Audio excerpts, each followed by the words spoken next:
And now, ladies and gentlemen, California socialism, promising heaven, delivering hell. Please welcome, from Save Our States, Trent, England, and California Representative Devin Nunes.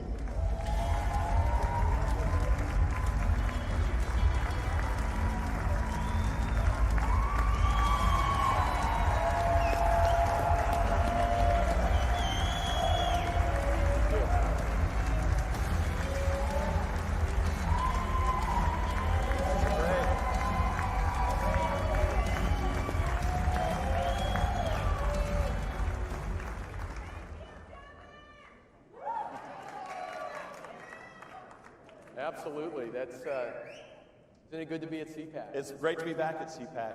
Thank you. Thank you for the warm welcome. So we're going to talk about California, and everybody here knows California is not like Las Vegas. What happens in California doesn't stay in California. And we're seeing a lot of that with the Biden administration. You've been there, you've been representing California for some time. What do people need to know about what's happened in California? I mean, a state that used to be the emblem of middle-class success in America, where the middle class has now been hollowed out by these progressive policies. What is it that people need to know? Well, it's really how I got into politics was because of these radicals that started in the San Francisco Bay Area. And I always tell the story that I'm in the big San Joaquin Valley, the agricultural mecca of the world. And all right, we got somebody from the San Joaquin Valley back there. And what I always joke is in the 60s and 70s, they would drive through our area, smoking pot probably, and they'd smell some cows and they'd see some dust and they'd say, "Oh, we got to get rid of all this," and then they'd go up into the mountains, smoke some more dope, and then they would go back. And then they became radicalized and they figured out that they could take over the government of San Francisco, they would take over the university. So a lot of this stuff that you see started in the 60s and 70s in the Bay Area. And they went on to Hollywood, they went on to the institutions. And we were essentially the guinea pigs because they used the green movement, right, which is really what I call the watermelon movement. It's green on the outside and red on the inside. And they targeted farmers, right? And it was always to save a little fish and, who wants to kill the little animals? And they turned it into that agriculture is somehow bad, and slowly they've been taking farmland out of production. And that's what got me into politics, because I grew up farming, and I said, what in the hell's going on here? I mean, we're good farmland is being idle. And a lot of people would say, don't they understand? And we initially had people within the state say, well, let's just give up a little bit. And then let's just give up a little bit more. And now what turned into a little bit is now soon going to be about 1 million acres of farm ground, and most fertile farm ground in the world is going to be idle. So that's what got me into politics, was this radicalization. And then, of course, I've been warning people that what you see in California is coming to the rest of the country. And they have a plan to do that, right? I mean, they passed a giant slush fund bill through the House last night, in part to bribe other states to follow California's lead. Right? Yeah. So what people have to understand, this bill that they passed, this $2 trillion bill. This is about it's a slush fund, and these guys are very predictable. They ran this play call before. People may forget, but when Obama was first elected back in 2009, what did they say? We have to have a stimulus bill, or the whole economy is going to collapse. And so they passed roughly an $800 billion bill. Well, that money was then used over the next 4 years to buy votes, to give to their buddies, and I guarantee you most of that money did not end up in red states or Republican districts. It went to things like, this is another California special, high-speed rail. Which now is working great, right? In California? Yeah, so I get a little bit offended because they call it the train to nowhere, but nowhere is actually where I live, so I don't really like that. But it's a little over 100 miles long. They went through and they carved through and took people's land away from them. And it's essentially, if any of you have seen it, it's worth actually seeing, because you'll be driving down the Central Valley, the freeway, and you'll look up and you'll think that you're looking at, you think you're back looking at some Roman or Greek ruins. because you've got these huge pillars that are standing up, going across the freeway, and it's things like not even half built, and we're tens of billions of dollars in, and we're going to do tens of billions of dollars more.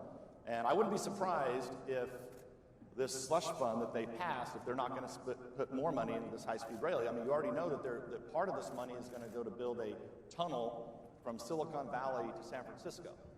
Now, look, these tech oligarchs are the last people that need anybody's money. And they sure as hell don't need a tunnel from Silicon Valley to San Francisco. They don't want to have to sit in traffic in their Teslas, though, right? I mean, that... Well, the other funny thing about these guys in Silicon Valley that continue to do this, I thought everybody's panicked with COVID, and who the hell's going to get into a train or a bus? I know they're not going to. Yeah. So, I mean, the left is always really good at consolidating their power, right? When they take power, they figure out how to tip the playing field in their direction. We're seeing that with H.R. 1 in Congress, which I interpret, and I want you to tell us if this is right, that H.R. 1 is basically about taking California election practices and trying to force them on the whole country. Is that right? And what have you seen in California as a left? Yeah, absolutely. So what happened in California, I think it's important, it's a good question so that everybody understands what they did. So we had absentee voting.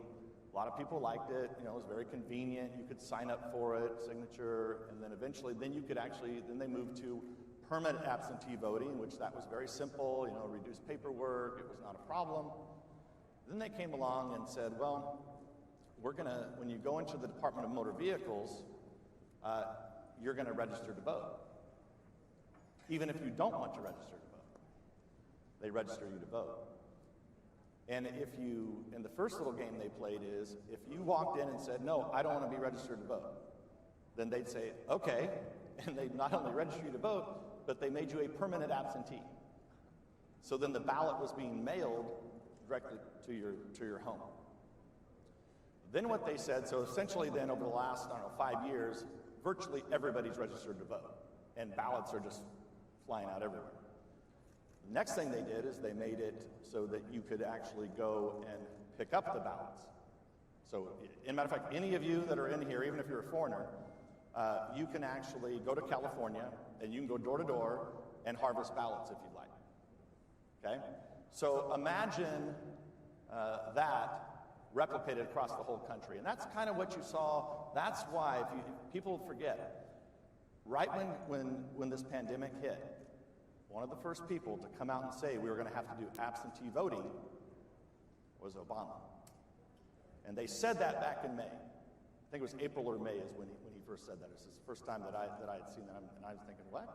And then, of course, they went to all their friendly places they could get this done, and they essentially started the first step of saying that, well, everybody has to absentee vote, and we know what happened. Well, it's amazing because they talk about being progressive, but they're really rolling back progress, right? I mean, progress in elections used to mean allowing people to vote in private, where they couldn't be intimidated, and having a reliable process that was sort of transparent. I mean, how do we explain to the American people? You mentioned, voting by mail seems very simple. A lot of people, including a lot of Republican voters, especially older folks, they hear that and they say, well, it's easier, and we've got this pandemic going on. How do we help Well, if they were actually doing it because they were trying to make it easier for people to vote, that would be one thing. And there are ways you could do it if you were truly trying to make absentee voting work and be safe and be secure, right? But they're not into it for that. So you might as well not even get into a dialogue about how to make that happen. So is there, this is a tough question, but what's the hope? I was going to say, is there hope for California? But there's always hope, right? I mean, this is a state that used to export John Ford movies and Ronald Reagan, and now it's exporting socialism to the rest of the country. But give us a glimmer of hope for the Golden State. Well, look, we have this recall effort that's going on.